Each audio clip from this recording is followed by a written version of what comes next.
Et bonjour tout le monde. Voilà, je voulais faire une petite vidéo en fait. Ça m'étonnerait pas que dans l'avenir je fasse souvent des vidéos sur Bleach parce que c'est un manga que j'ai adoré. C'est aussi un manga dont, en fait, je sais pas si je les ai tous, je crois, donc jusqu'au 49 théoriquement. Et ça m'étonnerait pas quand je continue de faire des shorts, qu'il y ait des dessins, ou parfois je parle de certains tomes. En tout cas, c'est vraiment pas impossible. Mais là, je voulais faire juste une petite vidéo un peu courte sur cette histoire de tome 49, parce qu'en fait, c'est un nouvel arc. Et en fait, je trouve ce qui est intéressant, c'est contrairement à One Piece, où vraiment l'œuvre, en fait, par Oda, elle constitue vraiment un ensemble. Je trouve que dans le cas de Bleach, c'est qu'autant cette couverture, elle est chouette, quoi. On dirait qu'elle annonce presque de la neige ou quoi. Mais ça m'a fait un peu cet effet-là quand je suis allé là chez un libraire et j'ai ouvert le nouveau tome de Berserk. Comme on sait, Kentaro Miura, son créateur, est décédé et son ami, son meilleur ami, qui est aussi, je crois, un mangaka, je sais plus, mais en tout cas, il a repris l'affaire. Et quand on ouvre le dernier tome de Berserk, il y a, je trouve, pas du tout la même émotion. Et en fait, ce qui me frappe, là, on est pourtant bien, c'est bien signé Tite Kubo, mais c'est un peu comme le manga Naruto, c'est-à-dire que Naruto, c'est, je trouve, extraordinaire, exceptionnel. Puis tout d'un coup, quand on passe à Boruto, ou même quand on regarde, parce que Boruto, je ne sais pas si c'est Kishimoto, peut-être en partie, mais il y a une autre œuvre de Kishimoto qui reste Samurai 7 ou 8, je ne sais plus, et qui est pas du tout à la hauteur. Et déjà, ça montre que la création, ben voilà, c'est aussi une affaire de nécessité, c'est aussi une affaire à un moment donné que les choses s'imbriquent.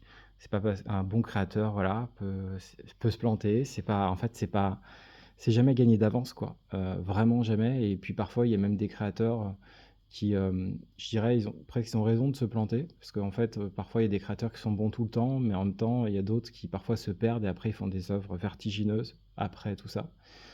C'est le cas, par exemple, à mon sens, de Wim Wenders dans le cinéma. Mais ce que je voulais dire, c'est concernant Bleach, ben moi j'ai pas du tout, je sais même pas si j'ai réussi à vraiment le lire ce tome. J'arrive pas à le lire. Autant vraiment les 48 tomes, j'étais complètement plongé dans ce manga. Quand je finissais le manga, j'avais qu'une envie, c'était de continuer.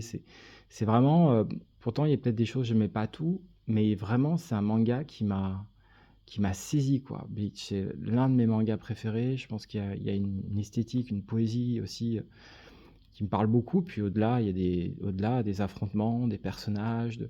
Et puis tout d'un coup arrive ce 49e tome à la fin de l'arc et j'ai pas réussi. Peut-être que la suite est très bien, vous me direz dans les commentaires si vous l'avez lu. Mais voilà, je trouvais que c'était intéressant de pouvoir dire quelques mots, surtout que là en plus on est vraiment sur une œuvre où c'est le même auteur, donc ça montre bien que c'est pas, parce que parfois on parle de Star Wars, c'est pas toujours une affaire de parce que l'auteur n'est plus le même, c'est que parfois bah, on n'a plus grand chose à dire, par exemple, et on continue l'univers. Ça peut être des choses comme ça. Je crois que c'est quelque chose qu'a connu Toriyama. Je crois que Toriyama, il voulait pas faire des BZ, mais il s'en est vraiment extraordinairement bien sorti. Mais à la limite, sur GT, on commençait, par exemple, à ressentir ça. Mais là, je trouve que c'est vraiment beaucoup plus probant dans le cas de ce 49e tome. Donc voilà, n'hésitez pas à vous à donner votre avis si vous avez lu le 49e tome au-delà. Peut-être que ça m'incitera à jeter un œil sur d'autres tomes après tout ça.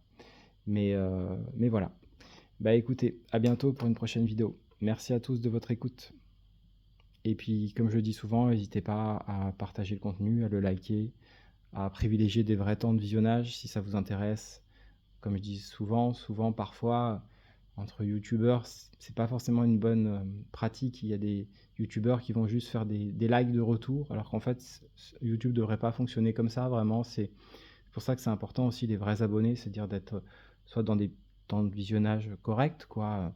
Ça peut être 30 secondes, etc. Mais le côté juste le like et parfois un commentaire, et on voit dans YouTube Studio qu'en fait la vidéo elle a été vue de 10 secondes en moyenne, c'est-à-dire qu'on a un commentaire relié à une vidéo sans qu'elle ait été vue, quoi. Je trouve ça n'a pas beaucoup de sens. À mon sens, il faut essayer de justement privilégier le sens de nos actions.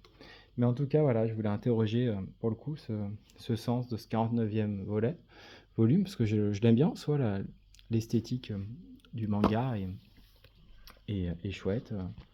Euh, voilà, c'est euh, c'est plutôt. Mais, euh, mais c'est vrai que c'est c'est pas passé. Euh, voilà, le mangaka dit qu'il a fait d'énormes efforts pour le dessiner de son mieux. C'est sûr que c'est très bien dessiné, mais je trouve que ça suffit pas. Il y avait vraiment peut-être aussi, voilà, une urgence, quelque chose. Et c'est ça qui est fort, je trouve d'ailleurs dans le One Piece, c'est que le One Piece, ça s'étale, parfois c'est trop long, et puis tout d'un coup, en fait, il garde la structure, et tout d'un coup, bim, il met un événement d'une nécessité totale. Et ça, c'est très fort. Sur plus de 100 volumes, c'est très fort d'arriver à faire ça. Le dernier m'a bluffé sur ça. Au niveau de Shanks, tout d'un coup, bim, il y a une nécessité totale.